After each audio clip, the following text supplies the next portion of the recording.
America के California में एक जोरदार बम धमाका हुआ। कार में यह धमाका हुआ जिसमें एक शख्स की मौत हो गई, 4 लोग जख्मी हो गए।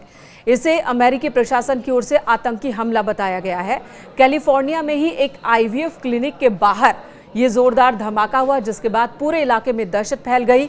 इस दर्दनाक घटना में एक व्यक्ति की जान गई है, 4 लोग जख्मी हैं जिन्हें अस्पताल ले जाया गया और इस घटना का वीडियो भी सामने आया है। फेडरल ब्यूरो ऑफ इन्वेस्टिगेशन यानी कि FBI ने इस धमाके को आतंकवादी कृत्य घोषित किया और इसके साथ ही जांच की शुरुआत भी कर दी गई है।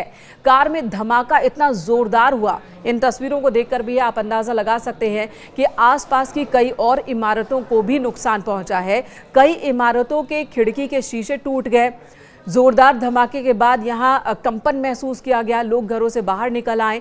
IVF सेंटर के मालिक भी बाहर निकल आए और तब उन्होंने देखा कि उनके सेंटर के बाहर ही एक कार में धमाका हुआ।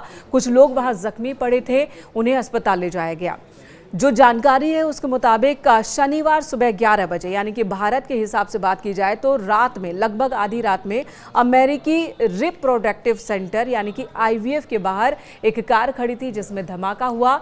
आसपास लोग दहशत में आ गए। बहुत ही शक्तिशाली था ये धमाका, कार के परखच्चे उड़ गए। हालांकि ये भी बताया जा रहा है कि इसी कार से कई बंदूकें भी बरामद की गई हैं। FBI के लॉस एंजलिस फील्ड ऑफिसर ने बताया, सहायक निदेशक ने बताया है कि ये घटना स्पष्ट रूप से आतंकवादी घटना ही है, यानी कि आतंकी हमला है। उन्होंने कहा कि FBI की टीम इस पूरे मामले की गंभीरता से जांच कर रही है ताकि ये पता लगाया जा सके कि ये अंतर्राष्ट्रीय स्तर का आतंकवाद है या फिर घरेलू आतंकवाद है, क्योंकि इससे पहले भी अमेरिका के अलग अलग हिस्सों में इस तरह की कुछ छोटी बड़ी आतंकी घटनाएं अभी हाल में होती रही हैं। हालांकि अधिकारी की ओर से बहुत ज्यादा जानकारी फिलहाल नहीं दी गई है।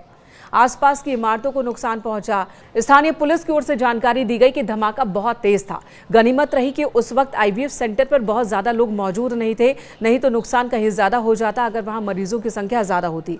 अमेरिका में 3 ऐसी शाखाएं हैं इस IVF सेंटर के। वहीं IVF सेंटर के मालिक ने भी बताया कि जब धमाका हुआ तब वो क्लिनिक के अंदर थे, हालांकि बहुत ज़्यादा मरीज नहीं थे और धमाके के साथ ही वो क्लिनिक से बाहर निकले।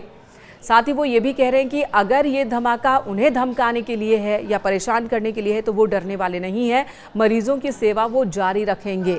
फिलहाल IVF और साथ ही स्थानीय पुलिस इस मामले की जांच पड़ताल में जुटी हुई है। सबूत इकट्ठा किए जा रहे हैं, प्रत्यक्षदर्शियों से पूछताछ भी की जा रही है ताकि इस घटना को लेकर पूरी जानकारी सुरक्षा एजेंसियां जुटा सके। लेकिन अमेरिका में इस तरह के घटना हर कुछ दिन के बाद, कुछ महीनों के बाद होना सुरक्षा व्यवस्था पर सवाल खड़े कर ही रहा है। इससे पहले हमने देखा प्रेसिडेंट इलेक्शन के दौरान खुद डोनाल्ड ट्रंप, जो कि उस वक्त कैंडिडेट थे, उन पर कई जगहों पर हमला हो गया था और अब इस तरह के धमाके अमेरिकी सुरक्षा व्यवस्था पर सवाल खड़े कर रहे हैं।